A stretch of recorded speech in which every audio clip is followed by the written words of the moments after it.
చాలామంది అడుగుతూ ఉంటారండి. కట్ వర్క్‌కి నీట్‌గా ఫినిషింగ్ రావట్లేదక్క ఏం చేయాలని. మొత్తం అంతా కుట్టిన తర్వాత ఖచ్చితంగా ఐరన్ అయితే చేసుకోవాలండి. ఐరన్ చేసుకుంటేనే మనకి ఆ కట్ అనేది చాలా నీట్‌గా వస్తదనమాట. ఎందుకంటే మనం తిప్పుతాం కదా! ఆ కట్టు కుట్టిన తర్వాత మనకి కొంచెం ముడత కింద వస్తుంది. అది ఐరన్ చేసుకున్నాం అనుకోండి మంచి నీట్‌గా కవర్ అయిపోతది. చాలామంది ఏం చేస్తారంటే డైరెక్ట్‌గా అలాగే కస్టమర్‌కి ఇచ్చేస్తారు. వాళ్ళకి తెలీదు కదా! ఈ ముడతల కింద వచ్చింది నీట్‌గా కుట్టలేదని వాళ్ళు అనుకుంటారు. అదే మనం కొద్దిగా ఐరన్ చేసి ఇచ్చేసామంటే మనకి ఫినిషింగ్ నీట్‌గా వస్తుంది. అయితే ఇక్కడ ఏంటంటే ప్రాబ్లమ్ మెయిన్ వచ్చేసి మనీ దగ్గర ప్రాబ్లమ్ అవుతుంది. సో, మేము ఎంత బాగా నీట్‌గా కుట్టినా కూడా మాకు మనీ ఎక్కువ రావని చెప్తూ ఉంటారు.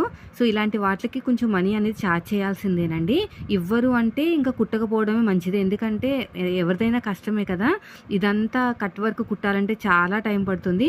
అదే విధంగా ఫినిషింగ్ నీట్‌గా ఇవ్వాలన్నా కూడా ఇలాగ ఐరన్ చేసుకోవాలి. కొంచెం మనకు కూడా కరెంట్ బిల్ అయితే వస్తది కదా! అందుకని చెప్పేసి మీకు మనీ ఇస్తేనే